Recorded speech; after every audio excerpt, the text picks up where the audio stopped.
உனது தூரலும் இனிய சாரலும் தீண்டும் தேகம் சிரிக்குதம்மா.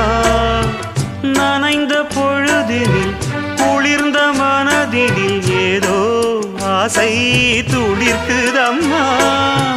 மனித ஜாதியின் பசியும் தாகமும் உன்னால் என்றும் தீருமம்மா.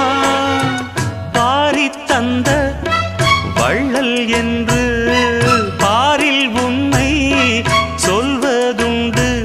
இனமும் குலமும் இருக்கும் உலகில் அனைவரும் இங்கு சரிசமம் என உணர்த்திடும் மழையே. சின்ன சின்ன சின்ன சின்ன தூறல் என்ன, என்னை கொஞ்சம் சாரல் என்ன, சிந்த சிந்த ஆவல் பின்ன